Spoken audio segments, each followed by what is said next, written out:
地の底から私を呼び起こすのは誰だ。深い眠りから悪魔を呼び覚ますのは誰だ。大破壊の嵐を欲するお前は誰だ。滅びを招こうとするお前は誰だ。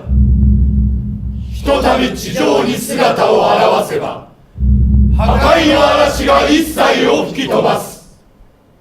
形あるものはすべて崩れ、命あるものはすべて砂塵に帰す。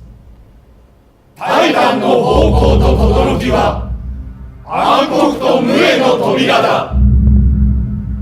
滅びを招こうとするお前は誰だ。私を眠りから呼び起こすお前の名を言え。呪われるべき者よ。地は裂け、天は落ちて、光はすべて失われるべし。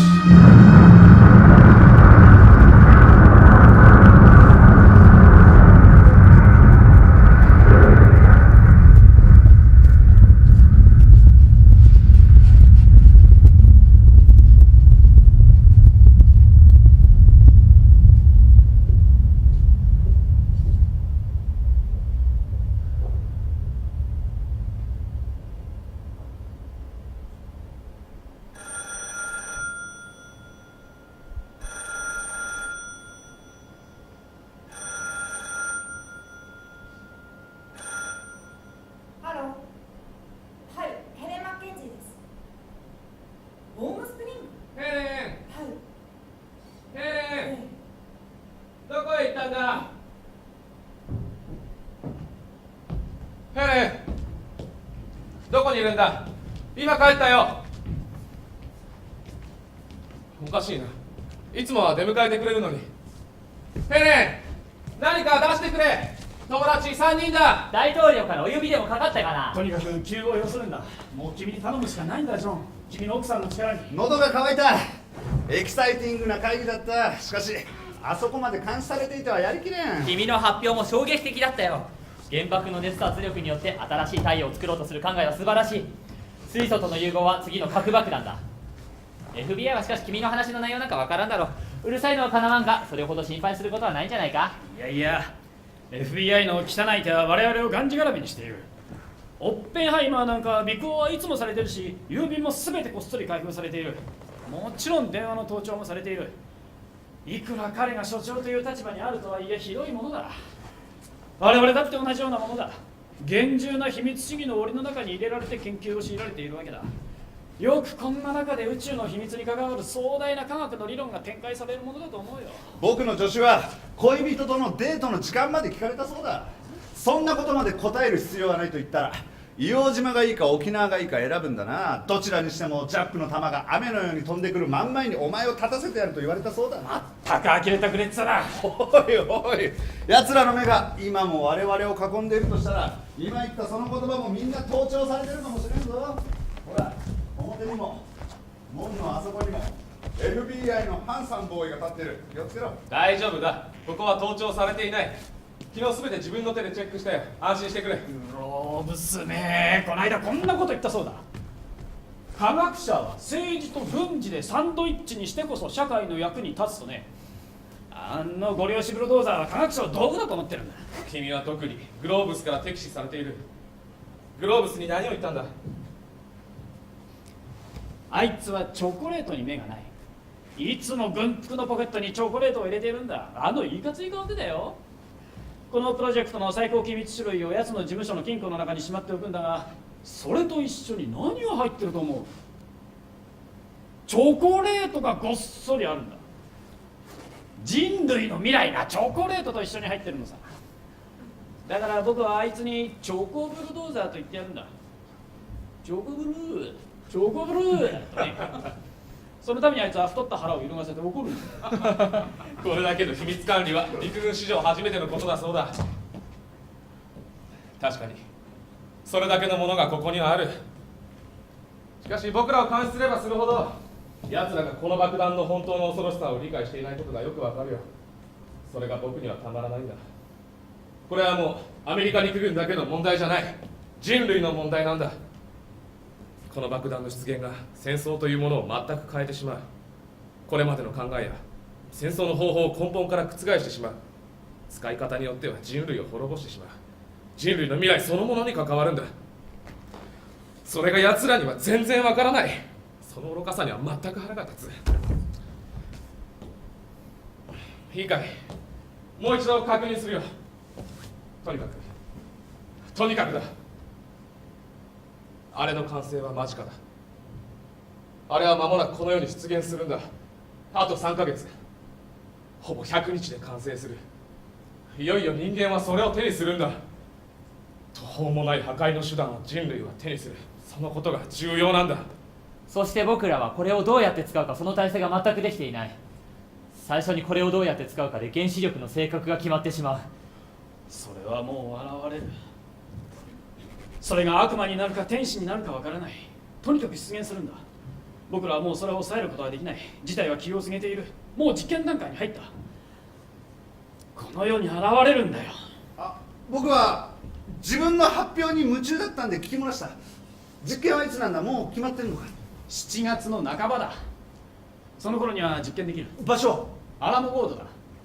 ロスアラモスから南へ300キロだ。みんな行くんだろ？当然だよ。我々は急がなきゃならない。その実験が成功してからでは遅い。そうだ、僕らはあの開発に携わった科学者として責任がある。あの本質的な力をイメージできるのは僕らだけだ。僕らはアメリカ国民に、政治家に、軍人に、これを世界に生み出した者として責任を取らなければならない。このままでいったら軍人たちは必ずあれを日本に使うだろう。グローブスは絶対に日本に落とすつもりだ。原子力の誕生が血塗られることになる。ラジオを入れよう。ヨーロッパ戦線や日本はどうなってる？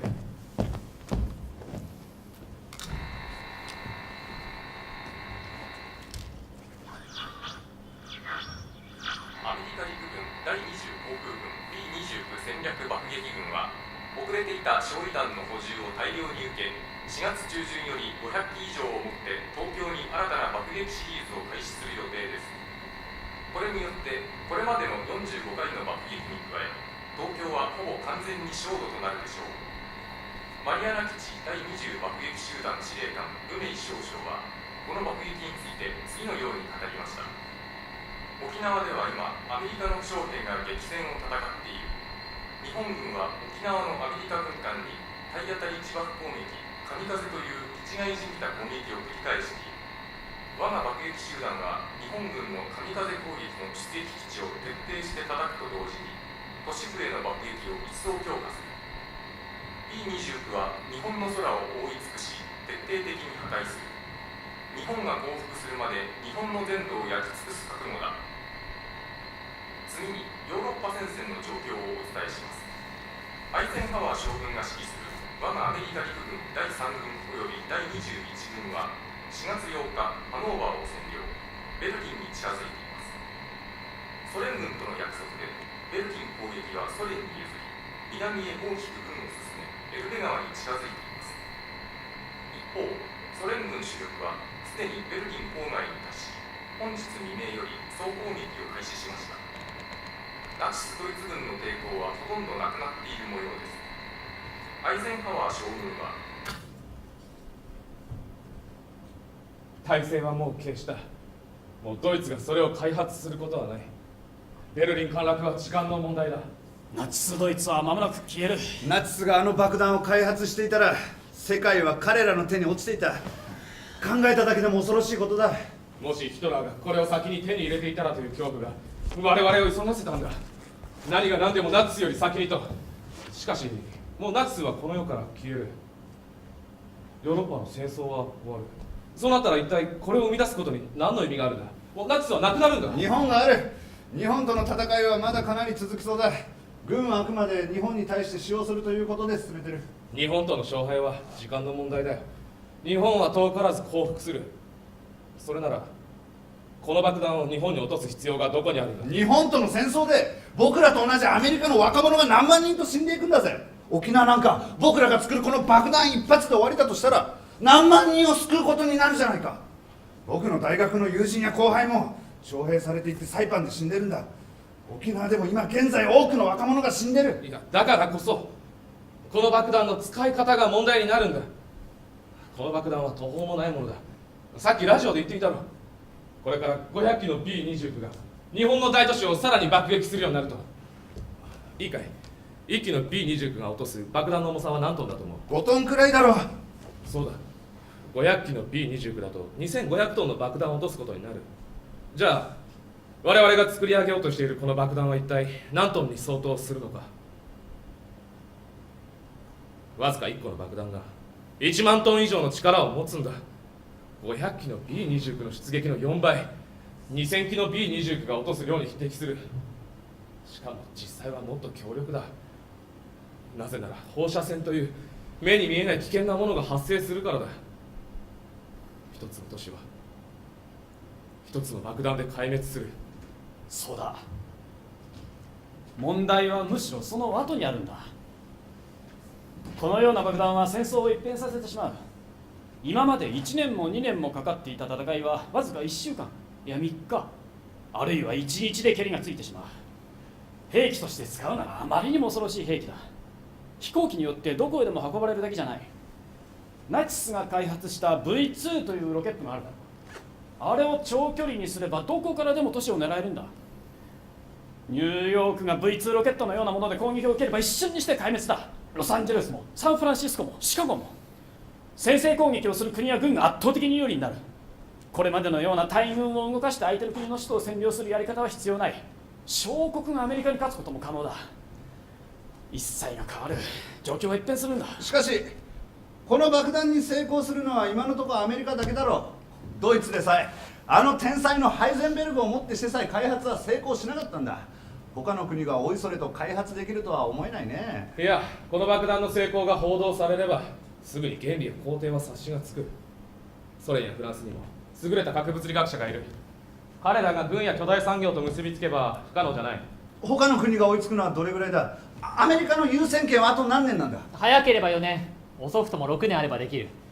核物理学者にとってそれほど難しい原理じゃないからね。優先権は4年か5年だろう。もしそうなったらどういうことが起こるか、バカな軍人どもには想像できないんだよ。当然ソ連もこの爆弾を持つ、イギリスもフランスも持つ、あるいは小国も持つかもしれない。爆弾の際限のない開発競争と所有競争が起きる。先にやられた方がおしまいだ。それぞれの国がいつやられるかという疑心暗鬼のうち、やられるより先にやる方がいいと先制攻撃を狙うようになる。もし一旦そうなったら原爆の落とし合いだ。どの国も壊滅する。それで済めばいい。もっと悲惨になる。生き物がいなくなってしまうかもしれない。地球そのものが変わってしまう可能性だってある。しかし核開発を大統領に進言したのはシラード、君とアインシュタインなんだろう。そもそもそこからマンハッタン計画は動き出した。あれがなければアメリカの核開発はスタートしなかった。君がけしかけておいて今さらそんなことを言うのは矛盾じゃないか。その責任を僕は感じているからこそこうやって必死になって動いているんじゃないか。あの時はナチスがこれを開発したら世界を征服されるという恐怖があった。まさかこれほど大きく変わるとはあの時点では想像できなかったんだ。しかしとにかくもう事態が進んでしまった。それはこの世に現れるんだ。取り返しのつかないことになる。もし今僕たちに何かができるとしたら今それをやらなければならない。最善を尽くしたい。そのために何でもしたい。大統領に先月の手紙を書いた。もう一度ザックスとアインシュタインを動かして大統領に直訴した。しかし届いた様子はない。オームスプリングに休養に出かけてしまった。しかしとにかく手遅れにならないうちに今からでも何とかしたい。これは核爆弾を生み出した僕らの総意であるはずだ。だから今こうやってジョンの奥さんに頼みに来たんじゃないか。皆さんようこそ。へえ、そこにいたのか。どこへ行ってたんだ。電話をしていたのよ。とても重要な電話だったの。とても。こちらはモットだ。早くみんなにお茶を入れてくれ。あ、フェルミはもう知ってるだろう。こちらはシラードと、こちらはテラだ。例の重要なことで集まったんだ。皆さんはじめまして。ジョンからいつもお噂は聞いていますわ。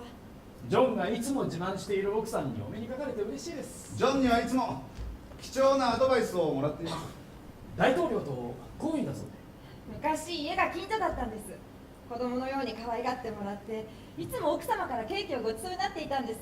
いたずらっ子だったんです。それで君がまた大統領に出したという手紙はどういう内容なんだ？まず第一に、現在のアメリカ政府、アメリカ軍には原子力についての長期的な考え方が欠如しているということだ。これまでの政治体制、国際平和の機構は全て時代遅れだ。次に、将来の戦争は現在の戦争に比べて1000倍も邪悪なものになる。どの都市も奇襲攻撃によって瞬時に壊滅する。アメリカの原子力分野におけるリードはすぐに消える。まもなく他の国も開発に成功する。原爆の開発競争が始まる。量産体制に入る。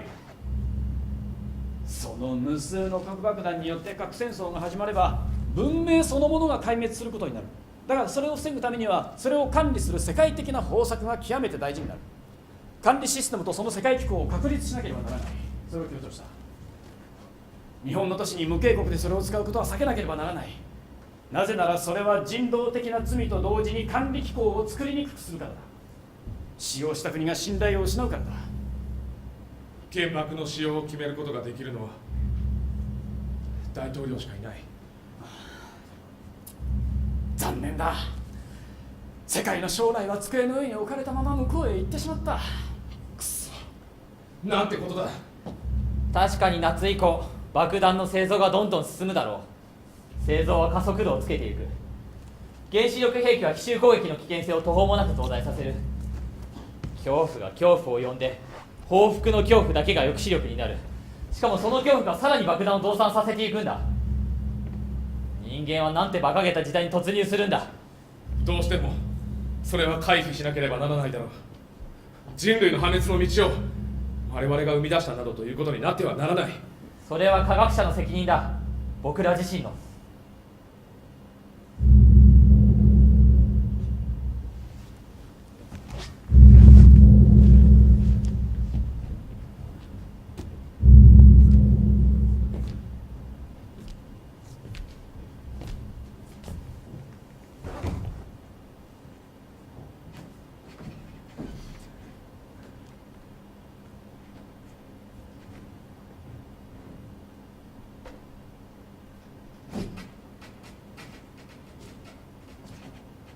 僕は後悔してるんだ、ヘレン。あなたの顔、そのやつれ方、あなたのそんな姿を見るのは初めてだわ、ジョン。やっぱり私が心配していた通りになってしまったわね。マンハッタン計画に参加するとき君は反対した。そのような爆弾が必要なのかってね。結局たくさんの人を殺す道具を作るだけなんじゃないかってね。科学は人を殺すためにあるのかって確かに言ったわ。でも報酬は大学の研究室よりも数倍が出る。僕たちの新婚生活にお金が必要だ。2、3年辛抱すれば豪華な家も買える。僕たちは豊かになる。それに早く戦争を終わらせるためだってあなたの言葉に説得されたわ。何よりあなたが好きな研究に没頭できることが大事だと思ったの。でもあの後原爆という恐ろしい爆弾の話を聞いて、正直言って離婚も頭をよぎったわ。もし私たちの間に子供が生まれてきたら、その子供にあなたのお父さんがあの爆弾を作ったのよとは言いたくないの。それどころかその子がその爆弾によって殺されるのはたまらないわ。そんなの耐えられないと思ったの。結局君の言う通りになってしまった。爆弾はこのままでいけば日本に落とされるだろう。日本にだって軍人ばかりじゃない。君と同じように家を守る主婦もいれば若い女性もいる。子供たちも老人もいる。平和を願う人たちだっている。その人たちもみんな無差別にとんでもない爆弾が襲うんだ。それは一瞬にしてこの世を地獄に変えるだろう。僕は大量殺人に手を貸すのか。ヘレン、僕は苦しい。この仕事に参加しなければよかった。あの時君が言うようにマンハッタン計画への参加を断って地方へ行ってしまえばよかった。避ければよかったんだ。でも僕は手を染めてしまった。悪魔にこの手を捧げてしまったんだ。僕はどうすればいいんだ。この苦しみからどうしたら救われるんだ。ヘレン、答えてくれ。ジョン、あなたのせいじゃないわ。科学だけのせいじゃない。戦争がいけないの、憎しみがいけないのよ。このままでは僕のこの手は血塗られる。僕の思考は悪魔の手先になってしまったんだ。ジョン、あなただけが悪いんじゃないわ。戦争が狂ってるのよ。僕はもうやめようと思う。やめるのも一つの方法だわ。あなたがそれでいいのなら私はあなたについていくわ。でももう遅いのよ、ジョン。最初にこのプロジェクトから出ていった仲間がどうなったかあなただってよく知っているでしょ。 FBI や軍の情報機関がそんなこと許すかしら。あなたはもう深入りしすぎたのよ。今やめると言ったらあなたはきっと沖縄の前線に飛ばされてしまうわ。でも僕は耐えられない。これ以上この研究に参加していくこと、たくさんの人を殺す、それが同時に人類を破滅させる道へとつながっていく。僕が愛する科学はそういうことのために存在するのか。ヘレン、君はあの時あんなに反対したじゃないか。僕をあんなになじったじゃないか。それがどうして今はそんなに穏やかなんだ。あなたがいなくてももうあの爆弾は完成していくでしょう。もうレールは敷かれてしまったのよ。でもまだ何かできるはずよ。今何をやるかよ。ジョン、覚えてる？コロンビア大学の芝生の上で春の日差しを浴びながら未来を語り合ったこと。あなたは核物理学がこれまでのニュートン力学を根底から変える新しい世界大気を成していくこと、そしてそれが人類に途方もない恩恵をもたらしていくこと、科学の世界の国境の壁をなくして一つになっていく新しい価値体系のもとに動き始めるって熱っぽく語ってくれたわ。あなたの顔は眩しかった。君も絵のことを語ってくれた。肖像画に命を込めるって古い手法かもしれないけれど、人間が放つ尊厳としての光を永遠にキャンバスの中に留めたい。それは機械ではできない、人間から人間へ伝えていく光だって。君は肖像画の全米コンクールで最優秀賞をもらってたし、君の方こそ光り輝いていたよ。ちょうどこんな季節だったわ。春の花々の咲く麗しく風の匂う季節。光の中で私たちは愛し合った。私たちには未来があった。でもジョン、あなたたちが作る爆弾はその未来を奪っていくのよ。すべての人たちから、すべての恋人たちから一切の未来を奪い去るのよ。私たちのこの愛さえも吹き飛ばしていく。新しい爆弾は愛そのものを一瞬にして消していくのよ。ヘレン、どうしたらいいんだ。一切を破壊していくそれがこの地上に生み出される。その使い方によっては人類の未来が決まってしまう。まだ何かできるはずよ。まだ全てが終わったわけじゃないわ。むしろやらなければならないことは今あるの。あなたと同じ考えを持つ科学者はたくさんいるはずよ。みんなで団結して行動していけばきっと道は開かれる。しかし軍の主導は変わらない。今は戦時下だ。あの軍という勢力に僕たち科学者だけで立ち向かうなんてことは不可能だよ。誰がもうどんなことをしたってこの流れはせき止められない。だから僕は苦しんでいるんじゃないか。ジョン、希望を持って。希望こそが未来へつながっていくのよ。たとえ無駄だと思っても、たとえ負けることが分かっていても戦わなければならない戦いがあるのよ。思いはきっと未来へつながる。全力を尽くしましょう。希望を捨てたら全ておしまいだわ。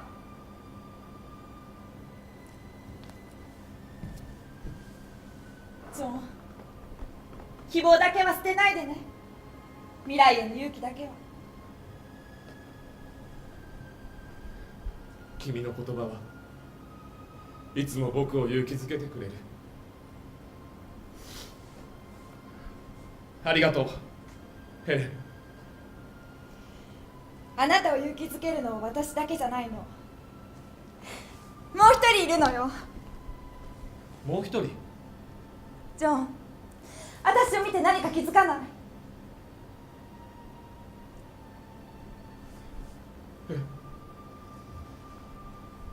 まさか赤ん坊が本当か？やったぞ！僕たちの子供が君と僕のパパとママか。そうよ。だからこの子のためにも誓いましょう。できるすべてのことをやることを。よし、やろう。僕たちの子供のためにも、子供が生きる未来のためにも。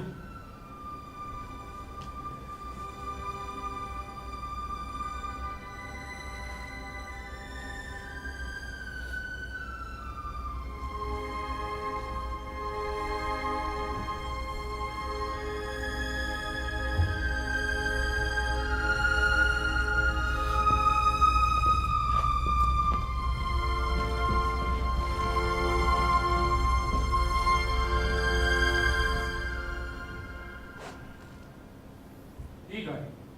重要なことは最初にこの爆弾がどのように使われるかということだ。最初の使われ方によって大量殺人の道具か平和を打ち立てるための道具か分かれてしまう。だから絶対に日本に奇襲爆撃をすべきじゃない。もしそれをやったら他の国は自分たちもやられると思うだろう。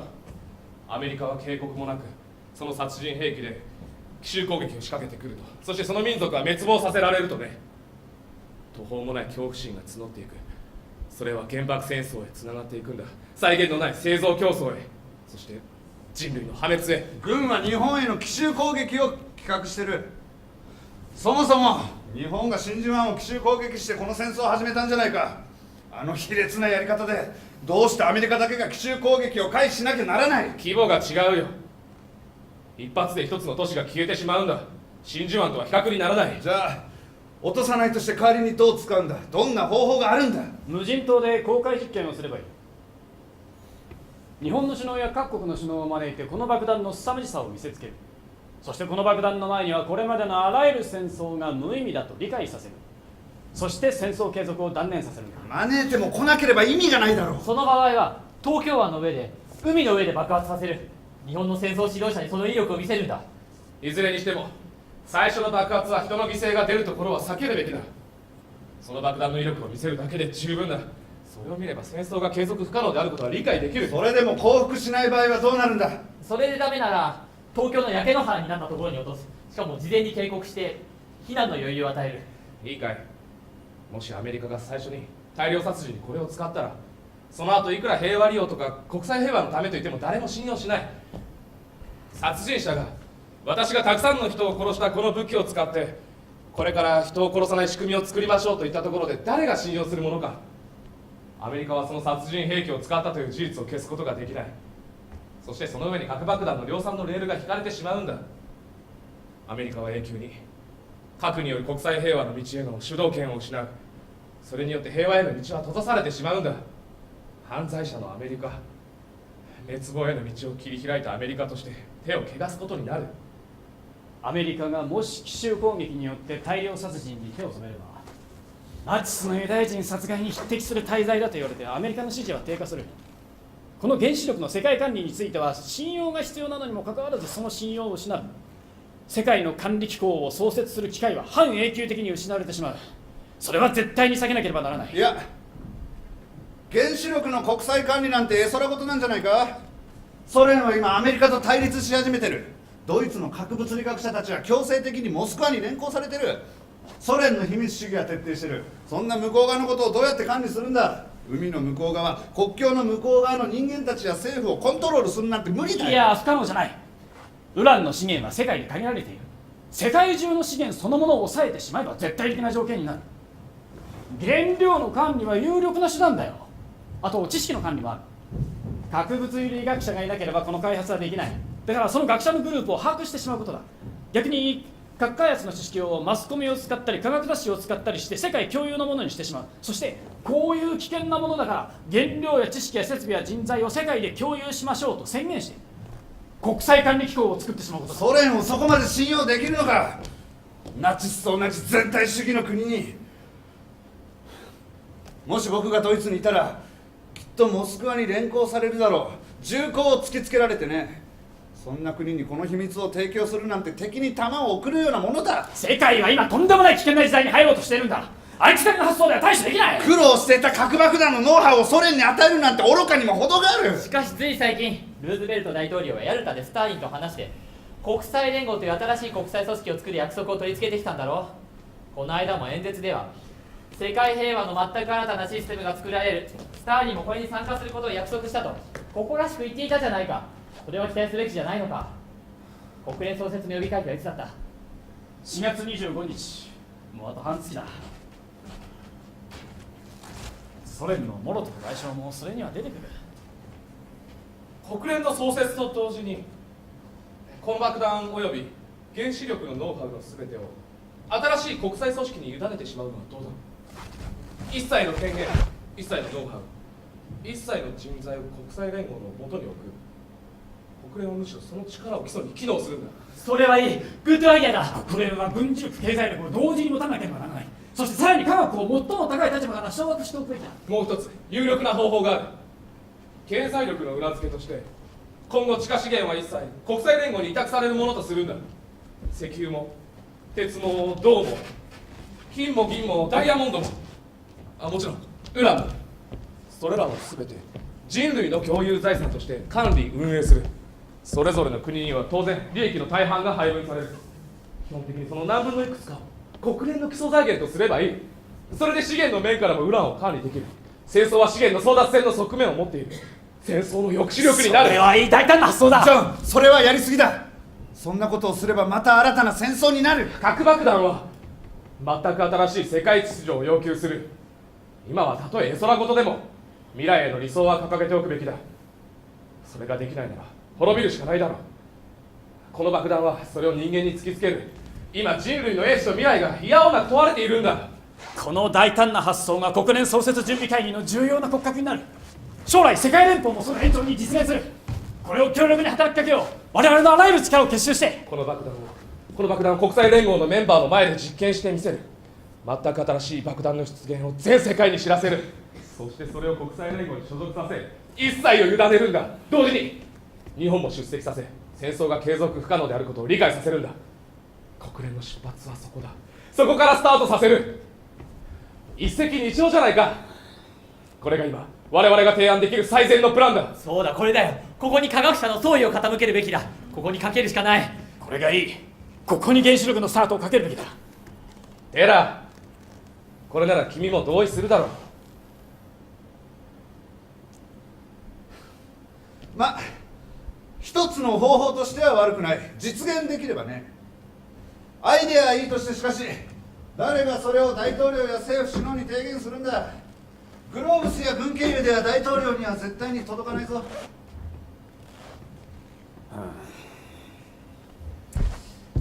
問題はそこだ。常にその壁にぶち当たる。誰が猫の首に鈴をつけるんだ。大統領に届く確実な方法はもう他にないのか。アインシュタインとザックスの線はもう断ち切れてしまった。他の方法を取るしかない。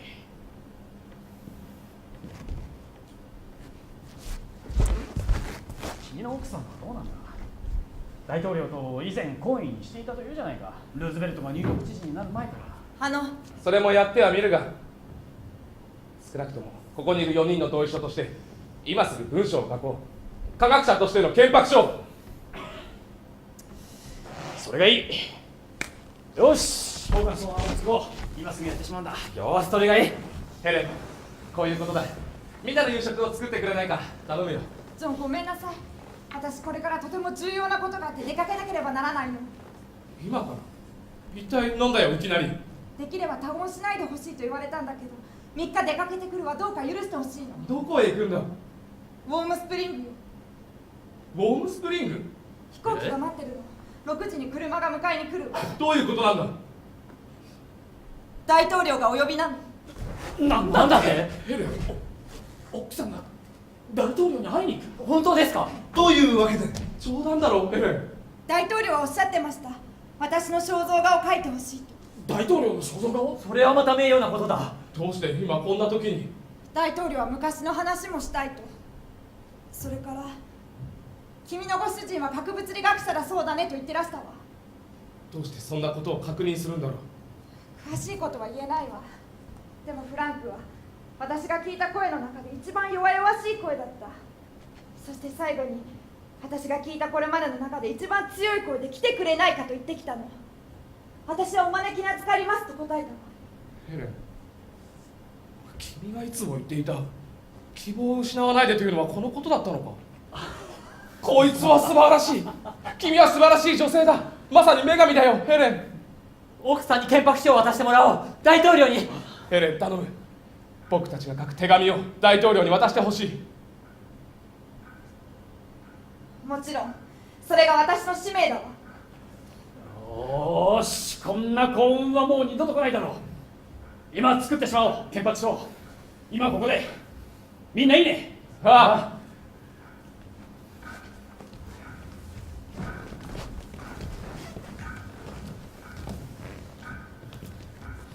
大統領閣下。今世界は新たな時代に入ろうとしています。それか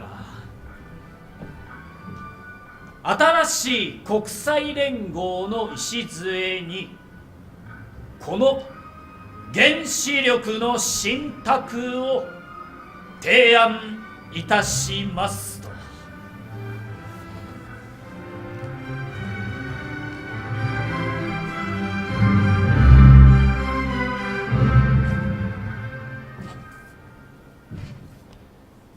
ジョン、私は不安なの。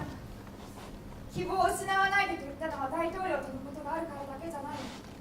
もっと重要なことよ。忘れないで。どんなことになっても、どんな状況になっても希望捨てないで。何かとんでもないことが待っている気がするわ。ジョン、いい？私にどんなことがあっても驚かないでね。あの時誓ったことを覚えているでしょうか。未来を信じること、人間を信じること、そのために今この現在を命を懸けて努力をすること。私も今その言葉を実行するわ。だからジョン、あなたもそれを貫いてほしいの。希望を持って。約束よ。私にどんなことがあっても悲しんだりしないでね。強く生きていってね。ヘレン、何を言うんだ。長い別れみたいなことを言うなよ。すぐにここへ帰ってくるんだろう。わずか3日かそこらじゃないか。君が大統領に謁見するなんて。しかもこんな時に君が僕の妻として、僕たちの希望としてどんなに輝いて見えることか。ジョン、誓って。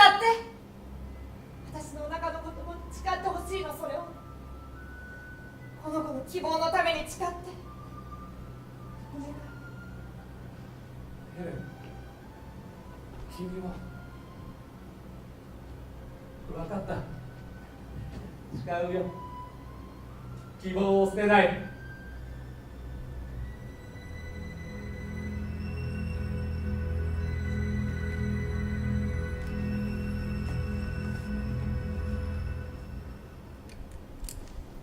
よーし、できた。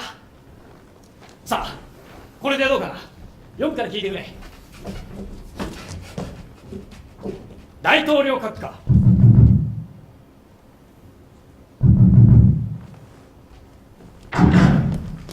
なんだ君たちは。危ないところだったな。間一髪か。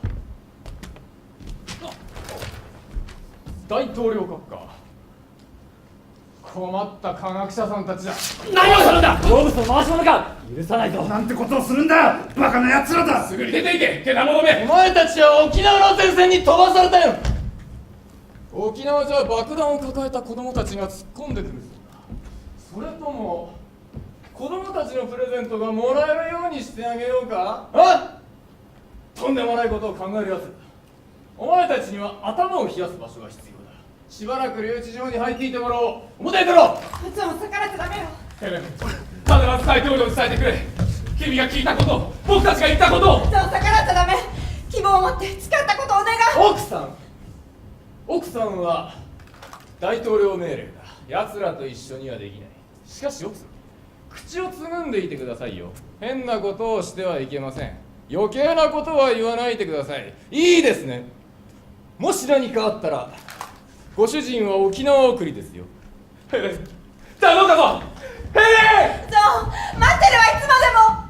希望捨てちゃダメよ。